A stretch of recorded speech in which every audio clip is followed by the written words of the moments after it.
Thanks for tuning in to this episode of the Franchise Marketing Show. In this episode, I'm joined by Stuart and Monica from Atlas Mapping. We discuss everything franchise mapping, from how to map your territory for franchise recruitment, right away through to some new developments they have around mapping to support your franchisees to make the most of their marketing. We really hope you enjoy the show.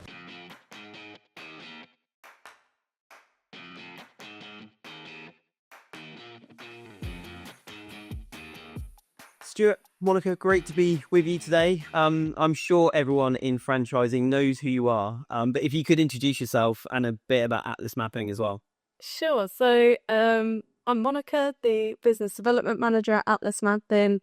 I'm essentially dealing with all of our UK franchising projects, but I'll let Stuart explain a bit more. Yep, I'm Stuart or Stuart and Monica. I'm managing director and one of the owners at Atlas Mapping. So I've been in the industry for over 13 years now. As a company, essentially what we do is we show you how many potential customers there are anywhere in the world, and then and put it on a map. So, and what we do with that is we help franchisors define their approach to their franchise territories, i.e., how many potential customers should you have in an area to get it right. And then after that, we also help franchisors and franchisees with their marketing by showing where those potential customers are, where the existing sales are, and we do it all for our software vision, and we put consultancy services on top of that. Fantastic. So I'm sure you've probably got lots of clients listening to this, and again, people know who you are. What I'm kind of interested in is, what are the biggest issues you see around mapping? Because I'm sure a lot of the time brands get 10 franchisees in, then start to realize maybe things aren't kind of mapped correctly and they could have done things a bit differently at the time, or their territories are too big, or whatever they are. What are the most common things franchisors come to you with when maybe they haven't mapped things quite correctly? I think two of the most common, one is probably too big, is an absolute classic, because it normally always comes from a really good place. You know, the franchisor was going, well, I want the franchisee to have as much opportunity as possible and need them to do well. But what you're doing at that point is, if you're not taking into account the serviceability and actually if they can reach those clients, service them, then you're just giving them dead opportunity. They're never going to get there. So you've wasted that opportunity for the brand, not just for that franchisee. And then I also think predefining from as early as possible, because without that, you may have, cut into 2 to 5 potential territories in the future, but that's a long road to sort that sort of problem out, I think is what I'd say. Yeah, I think the classic journey, let's say you get to 10 territories, what almost always happens is you start off, you get into those 10 territories and you realize, hold on a minute, I've got customers who want my service, but that franchisee can't service them because I've given them something that's too big. I need another franchisee. Oh, I can't get a franchisee there because I've now locked it away in franchise territories, or I've actually shaped my territories a bit wrong. So I've got this awkward gap now where I can't sell a franchise. There's not enough opportunity. That's when the light bulb triggers and I think, oh, Atlas Mapping does this sort of work. And this is where the learning comes from, is having seen that literally hundreds of times, and then also seeing it at the far end where you have a complete network and it's a big mess. So, but it really doesn't take long for, as a franchisor, you start to hit those walls. I think it's easy to forget the reason you're franchising in the first place isn't to get franchisees, it's to get more customers. But there's a switch, because you start thinking, I need to sell franchises. You always forget about your customers, actually. And then you think, I need to give this person something great. And then all of a sudden your customers can't eat service. You think, oh, I need to rethink this.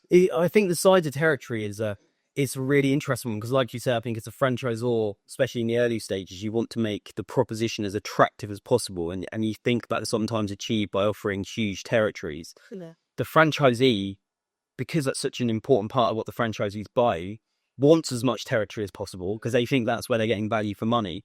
But we see it all the time that we work with some networks and franchisees who only want to focus their digital ad spend in half their territory, which means that there's half a territory going completely unmarketed, probably not gaining new customers. And from a franchisor point of view, that's a disaster, really.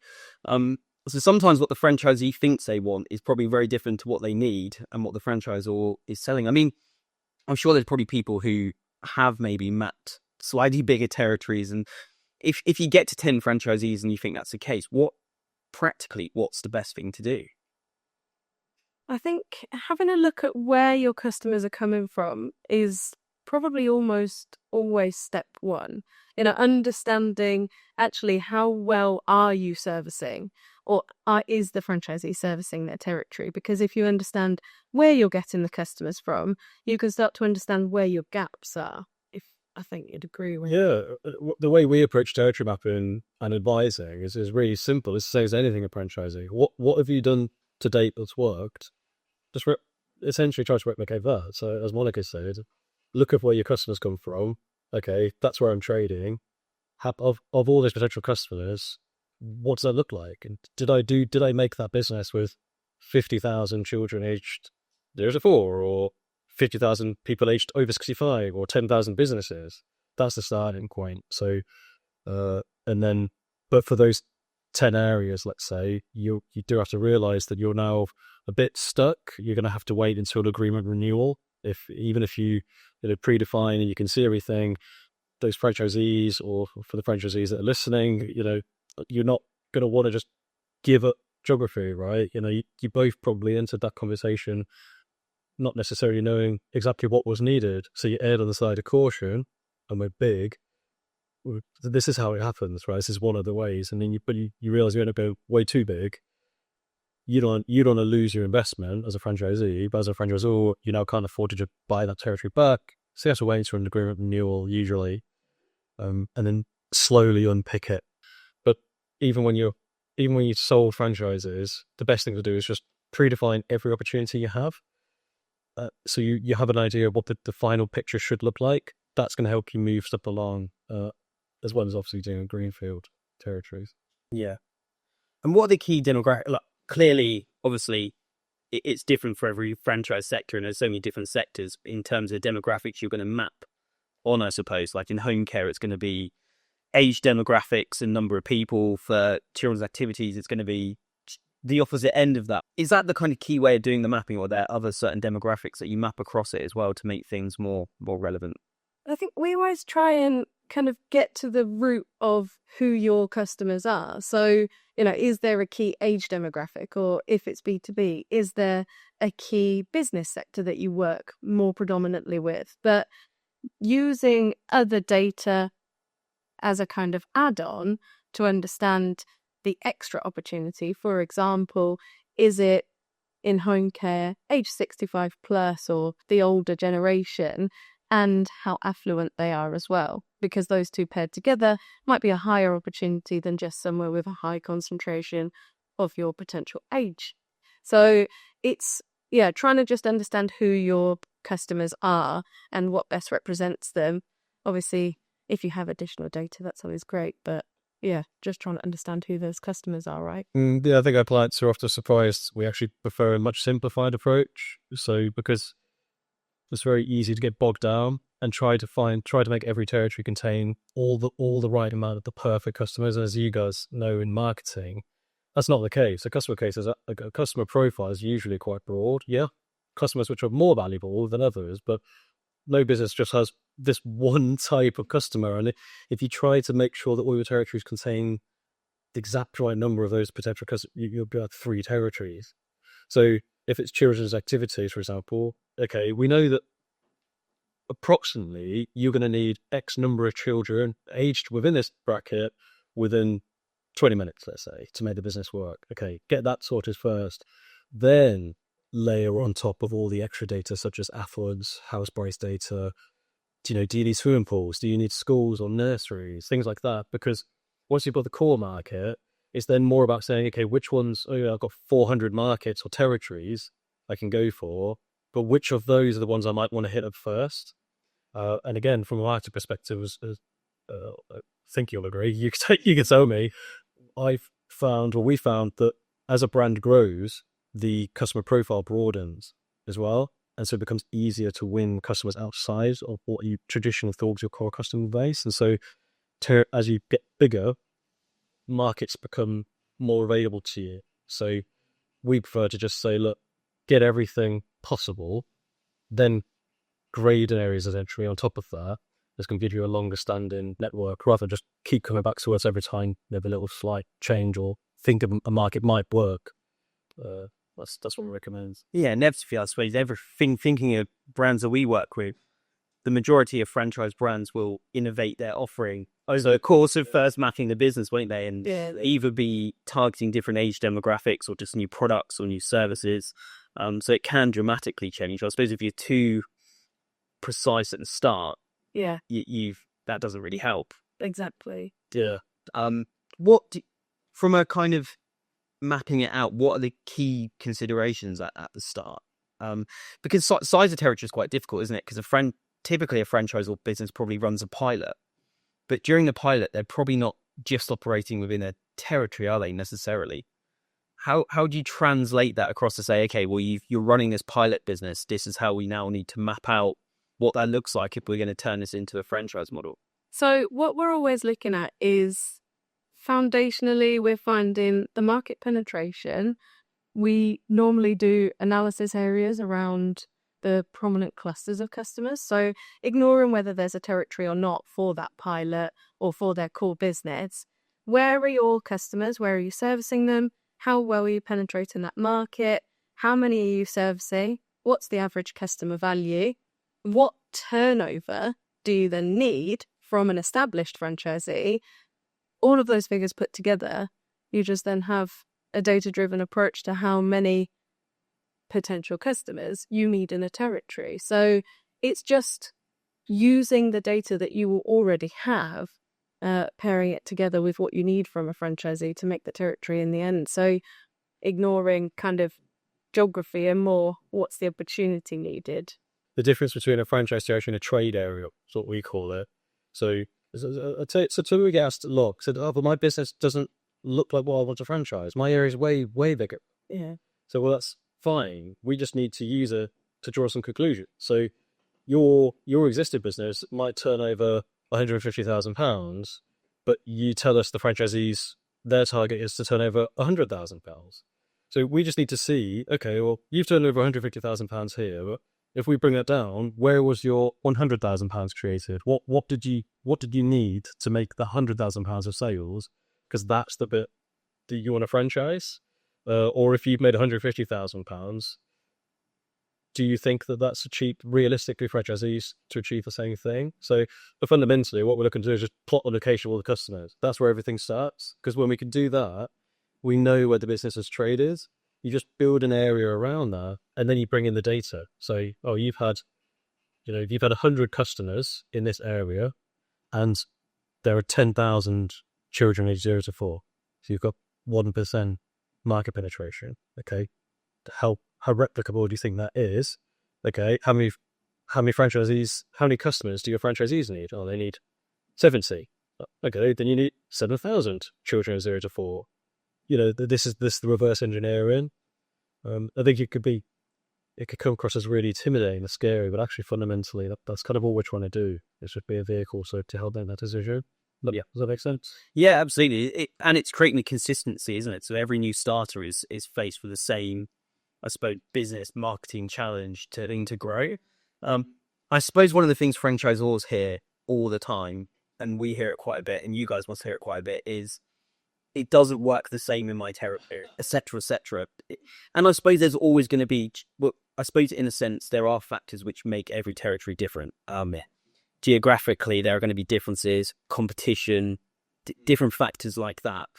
Do you think there are any geographical differences? Do you think it is a case that, each territory, in as much as possible, starts up on a level playing field? How do I want to answer this? So, I think in short, yes, there are differences. So this is something we came to the table with when we started. I remember it was the BFA guidelines were try to sell every territory the same price, the same opportunity. And I remember early on I saying that doesn't really make sense to me. So when I was doing this analysis of different franchise brands, obviously it doesn't take long before you realize, well, 100,000 people in the middle of London looks nothing like 100,000 people in the middle of Wales or Scotland. There's a rural Scotland, sorry. You sold it for the same. You've got the same number, but it's not the same opportunity. So that's one of the early things we really educate, actually, I would say, as a big takeaway from today, for those who are listening, is you can't get every territory the same. And you shouldn't expect them to be. The demographics do change. So there is more affluence in certain areas of the country or different profiles. And then the competitive intensity as well, you have no control over that. So actually, yeah, I would say you need to make sure that foundationally they've got enough opportunities to succeed, but that they will have differences. In answer to that question of, like, often it's not working because of that. What you need to do is get the data to demonstrate the evidence. Like, is that the case? Very often, when we were asked to get involved, it isn't actually the case. There often is enough opportunity, but sometimes it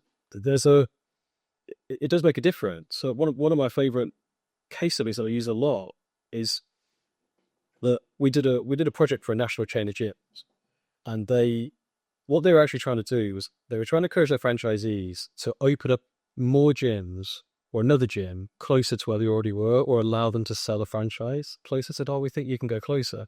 Franchisees were like, no way, like, you're going to cannibalize my area. So there's big resistance to that. So we did the analysis, and we proved it in one area, that where there are two gyms, where there's enough opportunity, and they had two gyms pretty close together, the overall market penetration and customer uptake was higher. So that was fine. But actually, there was an area that was really low down on their leaderboard, what they considered to be a problem area. And it was Oban in Scotland.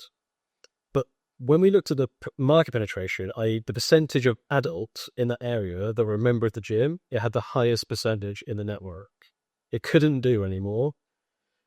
It just simply wasn't big enough. There wasn't enough people living there.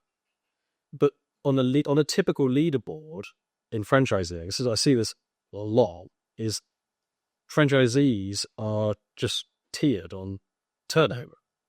That's the franchisee leaderboard. There's no other context.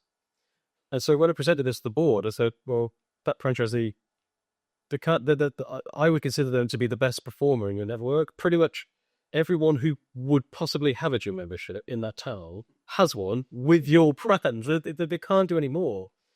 And it really made them think, actually, if we had simply just changed the model a bit, just to lower the overheads so it wasn't completely cookie cutter, they would be making the margins needed and it'd be absolutely fine. So I do think it's important to consider it, because you can't necessarily do exactly the same everywhere. I do think you should have some thought to that. But I'm not a franchising expert. I would know exactly what to do in that sense and what impact that has on the agreement. But from an operation perspective, if you weren't a franchise, you wouldn't take the exact business model everywhere you go. So We see it in marketing all the time. So going back to the kind of question, my territory is slightly different. I think the reality is that every territory is slightly different. Maybe 70, 80% of how it works is the same, but there's always that 20% which is slightly different. And it could be, that there is a higher demographic living in a particular territory, but actually what that means is there's far more competition for the customers. So it doesn't necessarily mean that it's easier to gain customers. It might actually mean it's even harder.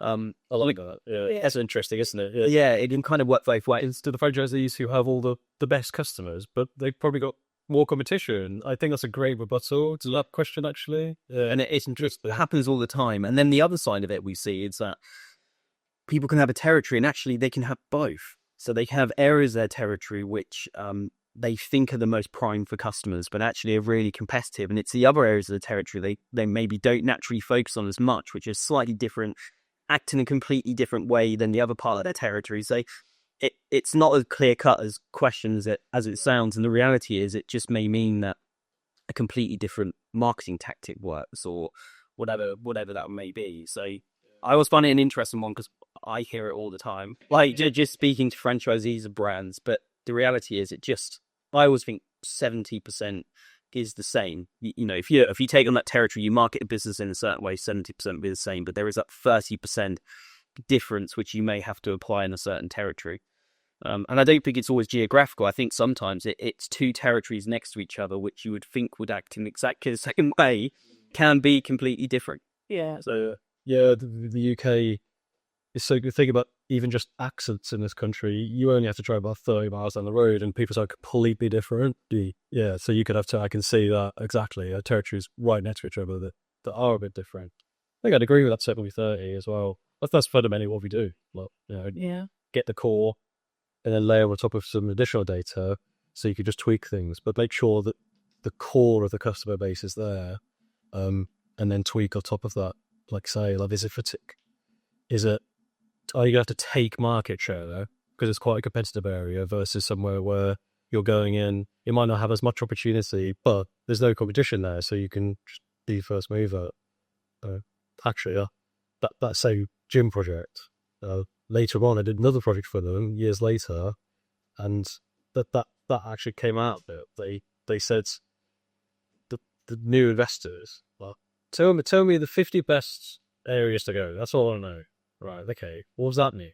What, the 50 highest turnover? The 50 biggest revenue potential? Least competitive? What do you actually mean by that? Because I totally agree. Like where you have the highest potential for turnover could also be the most competition. So it's not necessarily the highest profit.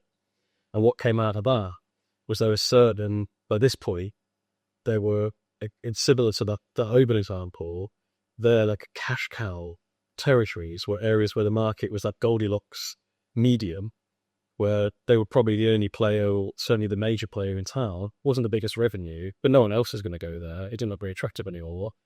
And the franchisees were doing really well out there, very profitable. So, well, I would consider that a really good area. So I think from an estate strategy, but if you want a franchise territory strategy, I would consider both. It's very easy. I need the highest turnover areas. I need the best areas. That's not necessarily the case. That you obviously, especially as a network grows, it's good to have a mix of areas. Yeah, no, I agree. Is there any other trends that you kind of see from a franchise improvement point of view? I know we kind of spoke about this briefly before coming on, but I'm not sure it's something that you would naturally see from the data on your side. Do you see there are certain areas in the country which are just harder to recruit in? Is there certain trends in sectors of where recruitment happens? Is it a case of you see the main cities and towns sold first? Is there any kind of trends that you notice? Yeah, I think anecdotally it's very much kind of rural areas, harder to sell, franchisees. Most of the time what I hear from the franchisors is, I've sold Birmingham, Manchester, somebody's interested in London, it's Liverpool, and they're doing the main cities first. So I think that's what I hear quite a lot. But I guess also, and I think you said earlier, that actually aiming for where you've started out to start with and getting franchisees from there, especially with lifestyle, children's activity brands, I'm guessing it's a good strategy there. Yeah, the trend we tend to see is different per sector, but yeah, in the children's activities sector, if you plotted a map of where say they've got 50 franchisees and you plotted a map of where they are, you could instantly know where that business was founded. Like because that tends to how it works. So you'll see that there's a cluster in Essex. Maybe there's 20 franchisees in Essex and then 10 in the rest of the country. And that's in the children's activities. I think, the majority of their franchisees come from ex-customers, word of mouth, telling a friend, someone being to class, and it kind of grows out from brand advocates. So that tends to happen. You could probably then also tell them where then first franchisee that wasn't near them come from. There'll be another cluster. They would have moved to Manchester and suddenly there's 3 or 4 franchisees around there. So they kind of have this organic growth where they can recruit an area and then that tends to turn into a few more franchisees. I don't know if that is the same in every sector. I think it probably is to an extent where the brand is founded and known and heard about. There's that more confidence. People like it, love it, and look to run a business. Yeah, I think that probably does happen. But yeah, I was just interested to see if that is a trend that you saw at all. Yeah, I think I agree with Monica. Yeah, I think I think it depends what's hot with franchising. Like Care was the last decade, over a decade, has just been such a massive boom in the franchise sector, hasn't it? And that it's come from anywhere. Like there's so much investment going in. It's obviously still very competitive, but that's one where it does buck that trend if it is a trend. They just kind of put it out there, and someone could come along from absolutely anywhere. The rural areas are always it's tough. I think Care does buck the trend because there's just so many people looking for Care franchises, and I think if they look at one, they're going to look at 4 or 5, and inevitably, probably their territory's gone in 2 or 3, and it kind of works like that. Yeah. There are many sectors where we would advise people to be really targeted with their marketing to certain areas in the country. I think children's activities, I do think it makes sense to initially, if you're recruiting your first 2 or 3, to actually keep that marketing fairly local.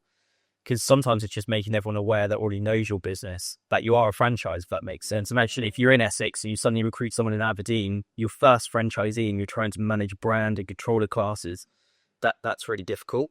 I think in other sectors, that may be not quite as relevant, but... Yeah, I think, actually, if I think about it more, the main cities, when they kind of get sold first, it's probably more likely to be F&B and, like QSR brands that are selling the big cities first, because, if you're opening a restaurant or quick service kind of restaurant, you want footfall, don't you? You want the highest amount of people walking by on the high street. So, yeah, but in terms of children's activity, that's probably also the one where we get asked the most to start with, especially. I'll just map out where we are. We're not even going to look elsewhere just yet. So I guess that's kind of clean that. That's actually, I don't really thought about something like that. Yeah, so I totally agree that F&B is always going to be the major cities, bigger investment, and frankly, the franchisees know that if it's a brand they believe in, these are going to be the hotspot areas in the future. They're going to be the ones where actually maybe their territory is too big, and so they bought one franchise that actually they got 3 or 4 to back a bit. That's what I'd say for F&B. If I have a franchisee and I know if I get in really early and I can push my boundary a bit more, I'm going to get larger territory probably I need. So some value to that. But that's the trade-off, I think, as well. I think from, to defend the franchisees there, it's like, well, I'm going to take the risk here, and I'm going to be one of the early adopters.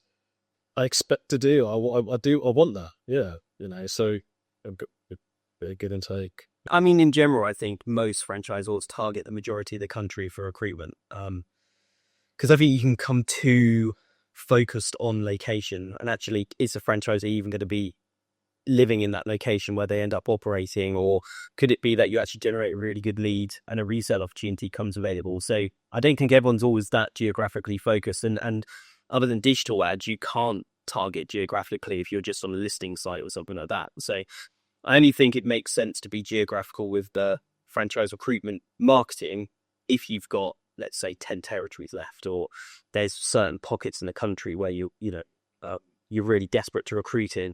Other than that, I think, because the more niche you are with the targeting, you inevitably pay more for the click, if that makes sense. So unless you really have to be targeted, it's best to stay quite open with it, I think, in general. Yeah.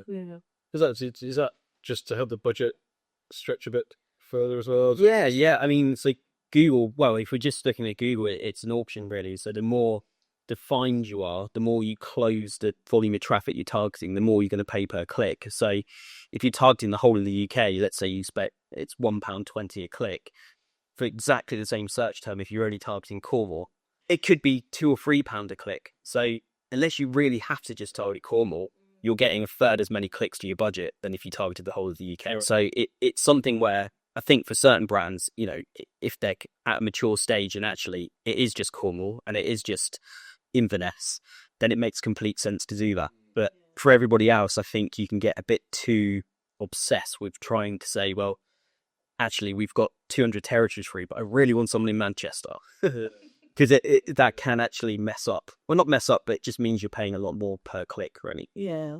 And I guess you're just waiting longer, right, for the right person to come along. Yeah. Yeah, exactly. And as we know, people, just because they're searching in one place or live in one place, it's not necessarily where they operate their business from. So, there's a lot of franchisees out there, especially now with I suppose, more multi-unit, multi-brand guys they're looking for the right opportunity, and location's less of a factor potentially. So do you find there's that split then? Yeah, you've got maybe like the lifestyle businesses where they're searching, and where they're searching from is exactly where they want to be. And then there's this other spectrum where it's like, actually, I'm searching where I want my franchise to be, not necessarily where I live. I'm looking for an opportunity very specific to that area. It's like, that's where this business model has best potential. I think there's definitely for some of them. I suppose it depends how hands-on people are in the business. I'd imagine your typical home care franchisee would probably live in territory, although actually a lot of them are multi-unit now, aren't they, and growing out. Yeah. And probably, but I suppose when they first become a franchisee, they need to be local. But in F&B and other sectors where maybe someone's a little bit more hands-off, or they've already operating and have a operations team, they look to add other brands in, I don't think location is as important. But Yeah, true. I mean, that's obviously a trend that you're seeing from the multi-unit, multi-brand guys. Is that been the big trend you've seen in recruitment over the last sort of 4 or 5 years, or have there been any other sectors or what in terms of growth, I suppose? Growth. I think the care sector, it just keeps getting bigger and bigger. It just doesn't seem to ever stop, which is fascinating. Because when I first started 30 years ago, it was really starting to scale up. It just kept going. Definitely get more F&B. Over probably a longer period than 5 years, the emergence of the lifestyle franchise. We just get lots in children activity space, lifestyle businesses. See a lot of franchisors coming through there, but we don't really know necessarily what the franchisee uptake is on that. So I think in terms of trends, so they've never really done the data. Anecdotally, I tell you, I don't think I've seen anywhere near as many like service-based businesses. Actually, I don't know about you, what your thoughts are. I don't seem to see really a huge amount of new sort of van-based services or home services. Actually, yeah, I don't think as many new kind of franchisors entering the market. I think overall over the last few years, I think there is overall the number of franchisors is rising at a relatively quicker rate than the number of franchisees looking, if that makes sense. That's the overall trend that we've kind of seen. I think there's as many people looking for franchises now as there was probably in 2018, 2019, dipped down through COVID, but then in 22, 23, 24, I don't think there's been an uptick in the overall volume of people looking at franchising. But there's more opportunities to look at, I think, now. Right? And the big growth, I think, has come at the lifestyle end and the multi-unit, multi-brand end in general. And in between, I think it's remained quite static, I suppose, or similar to what it has been. Sure. So would you say then that the unit growth across the country, obviously you've got the lifestyle businesses, but then are you saying there's not as many individuals, but more and more of these individuals are actually buying multiple units, and that's what's driving a lot of the sector growth? Yeah, so I think if your brand is capable of being multi-unit, then that is where the growth is coming from. I think for a lot of brands, either existing franchisees or operators coming in who are operating other brands that see opportunity of being multi-unit, I think that's the real growth. I think even if we look in home care, I think a lot of the real growth is coming people taking on additional territories, whether resales or taking on white space territories. I think that there's a lot of growth in that area. Are you allowed to take on, say, if you want to become multi-brand, typically with let's say there's a home care franchisee, would you be allowed to take on the franchise for another home care brand? Do you say not? I very much doubt you can take it another home care brand. Some brands don't allow you to be a franchisee with any other brand, but most I don't think have that in there. As long as it's kind of non-competing, then you can take on additional. It's very hard to kind of police anyway, I would imagine. I suppose if you're in a husband and wife team and the husband owns one brand and the wife's in another brand, I don't know. We'll probably have legal experts. Sorry. Multi-brands or multi-unit franchisees? How are you? It's very You're just getting the opportunity out there just so it comes along. Yeah, I think it's very difficult to do that because those people are already in franchising. And we know that when you're in franchising, you see the new opportunities coming along daily. You know if there's a buzz around something, you know there's a sector that's growing. So it's very hard to market directly to those people. There's probably a black book of 300 or 400 multi-unit, multi-brand franchisees that it's more about approaching them then going out there and find them. I think your traditional franchise recruitment marketing is targeting the new people into the sector rather than the multi-unit, multi-brand. Yeah, more of a verified queue sort of situation. I think so, yeah. I mean, at the shows a lot of the time now, at the Excel show the other week, just speaking to people walking around, there was a lot of existing franchisees there from brands who were exploring other opportunities, which is a great advert for franchising in general, that these people are looking to grow their franchising portfolio. So I definitely think that's the trend. Yeah, I think that's a really good point, actually. And it kind of, I guess most people in the industry would agree, but once you're in franchising and know of it for some reason, that's it. You then realise how brilliant it is, and suddenly you're trying to find every way possible to kind of keep that going and just be more involved and make more money from it if you're obviously franchisee, franchisor, or service provider. But yeah, I think that's a good sign, really. Yeah, and I think there's lots of franchisees that are diversified out of what they originally invested in, and they're diversifying out, but I suppose they're sticking to what they know, which is franchising, if that makes sense. I think if you've been successful with one brand and you followed the model and you built a really good business, then you kind of know you repeat it. Even if you move into another sector, you're repeating in a way the same thing, which again is the beauty of franchising, I think, isn't it? But yeah. And that's definitely the pattern. The brands that we've seen grow the quickest, say, the last 3 or 4 years are the ones who have a multi-unit opportunity. Switching the focus slightly, because I know you guys have had you're doing some big developments at the moment, which I've been really interested, like chatting to you guys about, because I think it's massively interesting. Probably touches on a few of the things that we've spoken about, but you're obviously using your knowledge in software and data to now look to support franchisees and their own local marketing, if you like. It's something that obviously we see a lot of, and I suppose touching on how every territory is potentially different and that kind of thing. But yeah, tell us a bit more about what you're doing on that side of things. Yeah, so I mean, this all came from a new product, essentially, service that we've released, which is the Territory Growth Report. So it's all based around putting a pound value to any postcode sector. So understanding how many potential customers are in there, what that customer value is. So there's your pound value. You know how much opportunity there is to go after. As long as you pair your own sales data with it, you have the difference in turnover. So then you can see where's your lowest hanging fruit. With that, you have an idea of budget to put towards marketing, possibly a second band, whatever it is operationally, but essentially just trying to get a better return on any operational marketing sales efforts that you're doing. So yeah, I guess obviously with you guys, it's looking at, yes, you need to market locally in your territory, but where are you going to get the highest amount of potential customers come back to you? Yeah. And from my point of view, there are two main big factors for this, why I think it is such a valuable product for franchisees. The first one being, and we kind of touched on it, that I think there is I suppose a franchisee is obliged to market in the whole of their territory. And the reality is that's probably what they do a lot of the time. But when you really analyze the data, that's not always where customers are coming from, which means you can be spending budget and resource in areas where you're not necessarily gaining lots of new customers. And if you have the insights that you can provide, you can get a better cost per customer if you refine that marketing. I think that for me is one of the big ones. And then the nature of the way the digital platforms work is that they're going to optimize campaigns where they think the campaign's working best. So if you've got a territory and you're going to target every postcode in that territory, Google are going to try and get you the best results possible.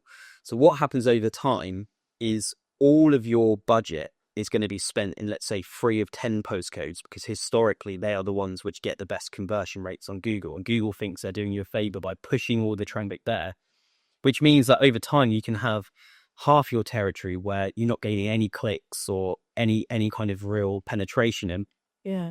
Now, sense checking that against the kind of data that you guys have can completely turn that around. And for those 2 reasons, I think that's why it's massively valuable. And I think it's super interesting learning that, because part of looking at this data and in the reports is it's not necessarily spending more money to get those clicks, but, based off of that, do you just need a reshuffle? Like, do you just need to tell Google, actually, hey, whoa, stop pushing it over there. It's these postcodes I need instead. I've already maxed out those ones.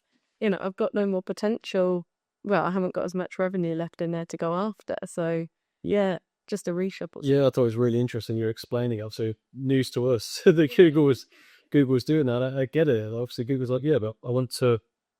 This is where you're most effective. So this is where you're getting the best clicks. That's what I'll do for you. But it's missing the component that's unique to each business. Can you get any more customers there? Yes, you might have a lot of interest, but are you maxed out on the number of space in the class, or the care hours, or whatever it is, or the amount of units you can go out and deliver, or whatever those things are? So it's like really interesting to hear that. And actually, yeah, from a strategy of brand awareness, you not necessarily do want to be there. Actually, you might want to just have a broader approach across the area to give you that better long-term gain. I thought that was really interesting. Yeah, and I think that's probably one of the biggest things within non-territorial businesses. Don't really have that issue, because wherever you get, if you've got a campaign that's targeting, wherever you get that click, if it's going to convert, it doesn't really matter. But within a territory business, I think you've got to be a bit more targeted with how you're going to approach the spend, I think. And we see it all the time, where when you actually start looking at sales data, it can be very different to where the platforms think you're getting the best metrics, really. With the kind of things that you're plotting out, what are some of the kind of successes you're seeing or trends you're seeing from what franchisees can do with these kind of reports? I think one of the ones that we've definitely noticed is it's like a franchisee that's either first starting out or buying a second kind of territories. They know exactly where to go from the beginning as well. So it's like giving them a running start of where to go first. But then with the franchisees that are possibly slightly more mature, they feel like they need to go bigger territory-wise. They feel like they've maxed it out, they've done all they can, but until we do the basic, which is always plot the customer, actually, you don't know if you've maxed out. You just feel like it. You got this feeling, but sense check it first using data. Yeah, it's interesting. Only now that we have this conversation do I think on trends, right? We're talking about multi-unit franchisees. Yeah. But actually what people have immediately said to this data is, this is actually really good, because I don't actually know if that franchisee should be multi-unit, because I don't know if they're fully maximizing the territory.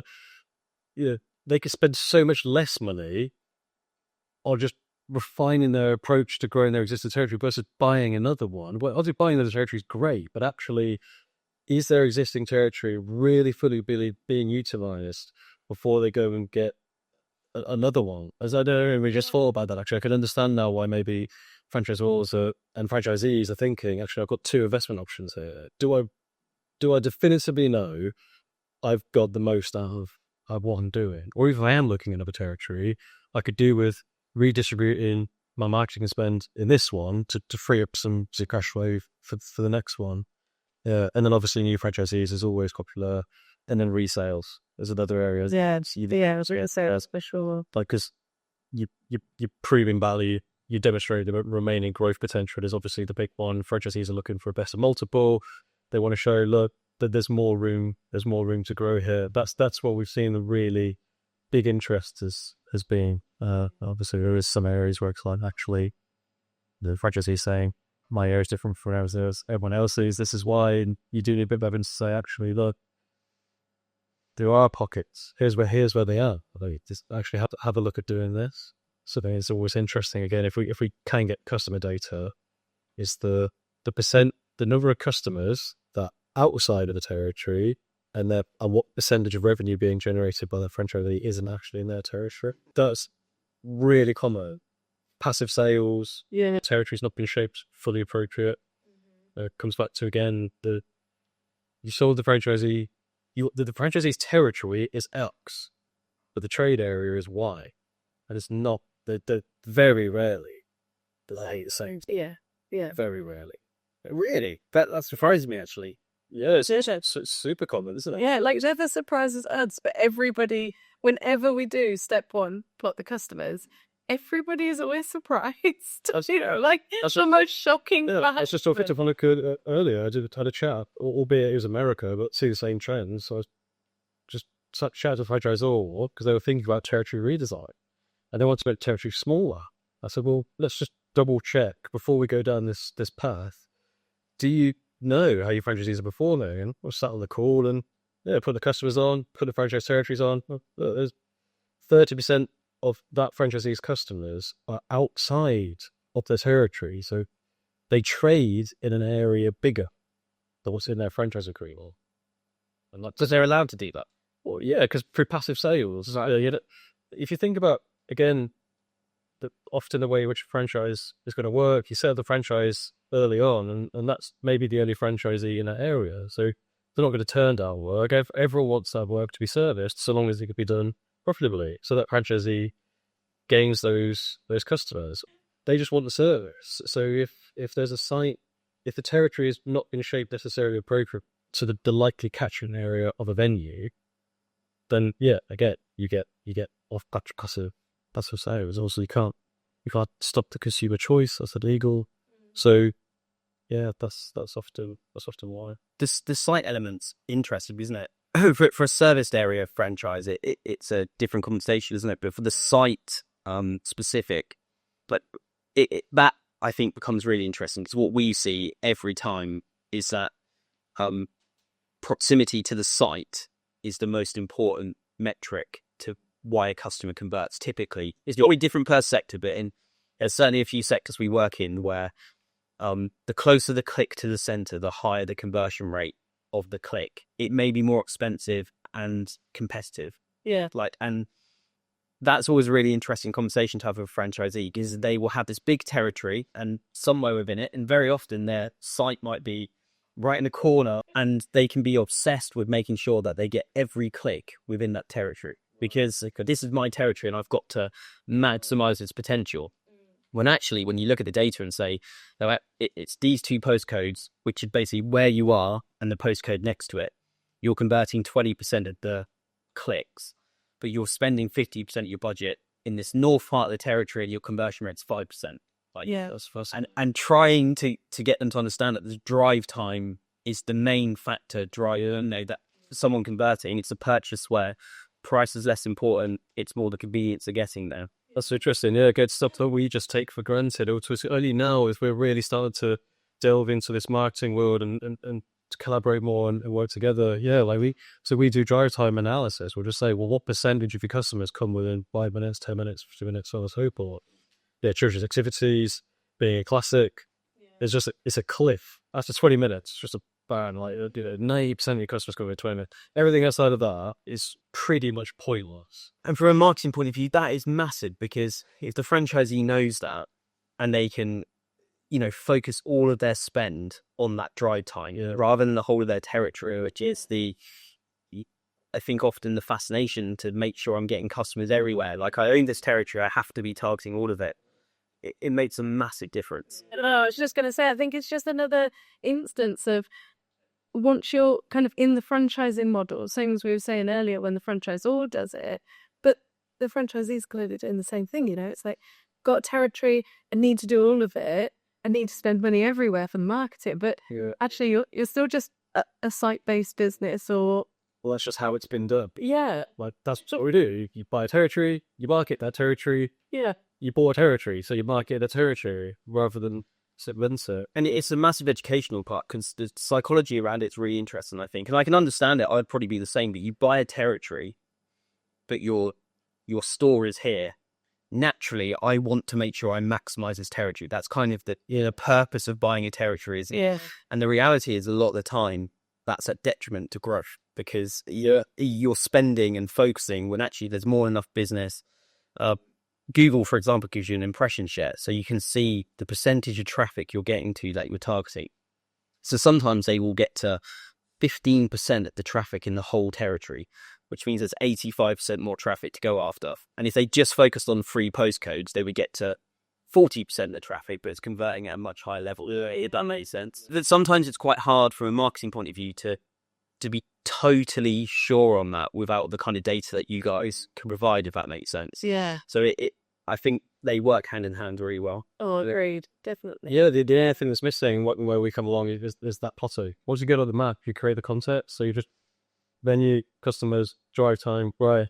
You can see there's just less dots outside of this zone.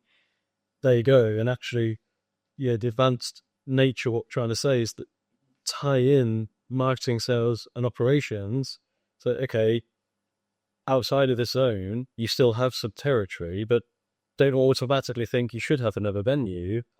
Are there enough potential customers in a venue? So subdivide your franchise territory from an operations perspective, and that's going to give you your venue strategy, because it might be that you're getting some interest from that area from a club perspective, but are there enough potential customers there to meet what you need from that area, from let's say a store or a new venue or servicing that area with your van? Yeah, are you going to have enough jobs realistically? Because if you market into that area, you get only half the jobs you're going to need. You're just going to massively kill your profitability. If you're driving all the way over there, or one of you guys or girls is driving over there, spending a lot of fuel, a lot of time. So yeah, that's what we're trying to tie in. It comes back to what Monica said before, is put that pound value to things. That's kind of light bulb moment for us, because we've been doing this for years. We've been telling people this is what you need to make your business work.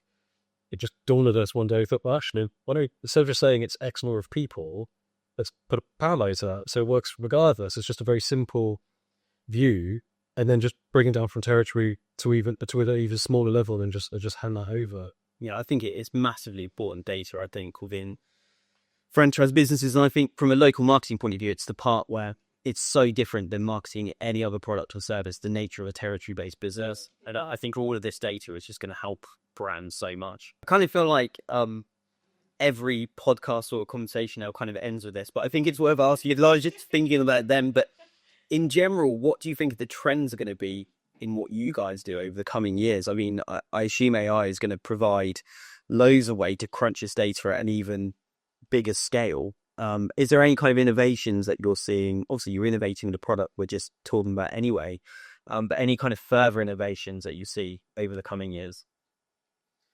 I think for us, as a business, we're trying to shake the territory mapping guys, put an answer what they've got, and then just help people understand actually we are actually more of a marketing tool. It's just that because we're telling you how much money you can make anyway, how many potential customers you have. It just so happens that we can also form that into a franchise territory network. So for us, all the innovation is in that. It's how can we help you find where your customers are, service them, and win them most effectively. So all of our development is in that space.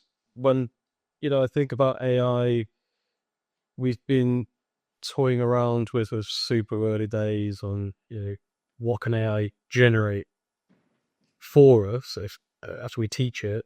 Things like territory networks, for example. It's up beyond the realms of possibility that we could have a generative AI with a LLM, large language model, to say, well, this is my business, this is what it looks like.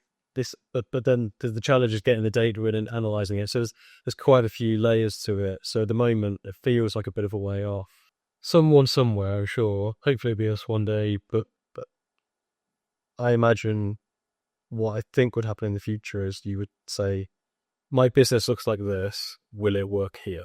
It's very niche, isn't it? So what you do is very niche in general in the business world. So it's probably not where the focus of these things are going. There's no material. There's so little material. You don't just browse the web. There's not exactly much of it. It's going to have to come from a company like us or someone to teach the business that. You can't just scrape that off the web.